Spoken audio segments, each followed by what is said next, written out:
Cube Radio. Salut, c'est Charles Dran avec l'équipe dans 5 minutes. On s'intéresse aux sciences, à l'histoire et à l'actualité.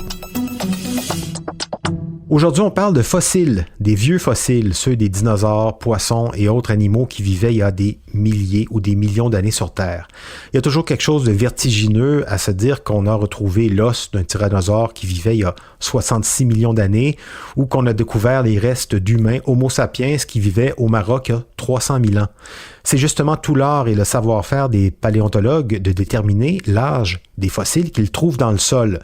Sauf qu'à côté des ossements du T-Rex, on ne trouve jamais de carte d'identité qui donne l'année de sa naissance, donc de savoir précisément à quand remonte un fossile, ça paraît mystérieux. Alors comment font les scientifiques? Comment on détermine l'âge des êtres vivants qui nous ont précédés sur Terre à partir de leur tibia ou même d'un bout de leur mâchoire? Voici des explications de Baptiste Zapirin.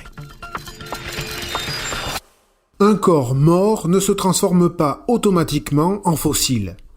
Il faut des conditions particulières et analyser la formation de ce fossile va déjà aider à déterminer son âge. Par défaut, à l'air libre, un cadavre ou une carcasse va voir ses tissus disparaître en quelques mois, décomposés ou mangés par des petites ou grosses bibites, et les os aussi, les ossements deviennent poussière en quelques années à l'air libre. Et donc on ne retrouve rien de l'immense majorité des êtres vivants qui ont peuplé la Terre.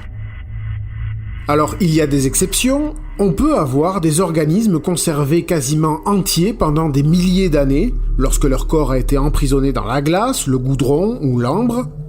On a déjà retrouvé par exemple des mammouths entiers dans le pergélisol sibérien, ou des insectes dans l'ambre. Mais en général, ce que l'on parvient à retrouver, ce sont plutôt des restes fossilisés donc. C'est ce qui arrive quand des sédiments, donc de la boue ou du sable, recouvrent vite la dépouille. Les tissus mous pourrissent en quelques semaines, mais selon le site où repose le corps, il arrive que les parties dures, le squelette, les dents, finissent recouverts, enterrés et protégés par des couches et des couches de sédiments. Des sédiments qui, avec le temps, vont se transformer en roche sous la pression, et les restes de l'animal seront donc protégés par la roche fossilisée.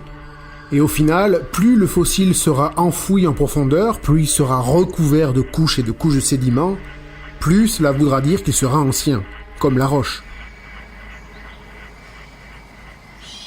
Le premier indice qui donne une idée de l'âge du fossile, c'est donc ça, déterminer la profondeur du sol où on l'a trouvé. Identifier l'époque du sol, c'est identifier l'époque du fossile.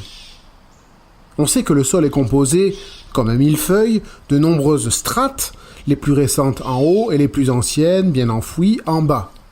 Par exemple, l'ère géologique du Jurassique est datée de moins 200 millions à moins 145 millions d'années. Le Crétacé de moins 145 à moins 66 millions d'années. Et pour l'anecdote, c'est du Crétacé que sont tirés la plupart des dinosaures du film Jurassic Park, appelé ainsi juste parce que ça sonnait mieux que Crétacé Park. L'âge du sol, c'est bien comme indice, mais c'est un peu vague quand même. On l'a vu, les ères géologiques durent des dizaines de millions d'années. Pour être plus précis que ça, il existe une autre méthode, la radiochronologie. Alors ça, vous en avez sans doute entendu parler avec la datation au carbone 14. Ça, c'est une des méthodes de radiochronologie. Le principe, c'est que dans toute matière organique, il y a des atomes de carbone. Plus précisément de carbone 14. C'est-à-dire qui possède 8 neutrons et 6 protons, d'où le 14. Et on sait aussi que, quand cette matière organique meurt, les atomes de carbone 14 se transforment en atomes d'azote 14. Et surtout, cette transformation se fait en un temps très précis. Les scientifiques savent qu'en 5730 ans, la moitié des atomes de carbone 14 se seront désintégrés et changés en azote 14. C'est ce qu'on appelle la demi-vie du carbone 14. En sachant ça, il suffit de mesurer dans un fossile la proportion d'atomes 14 et d'azote 14 pour savoir à quand remonte la mort de l'animal. Et on peut donc dater le fossile. Alors avec cette durée de transformation ou de désintégration, c'est-à-dire 5730 ans, la datation au carbone 14, ça ne fonctionne que pour les fossiles récents, du moins de 50 à 60 000 ans. Ce n'est pas assez précis au-delà.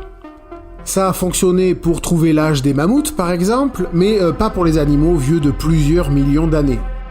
Pour ces fossiles plus anciens, on observe plutôt la transformation de leurs atomes de potassium 40 ou d'uranium 238.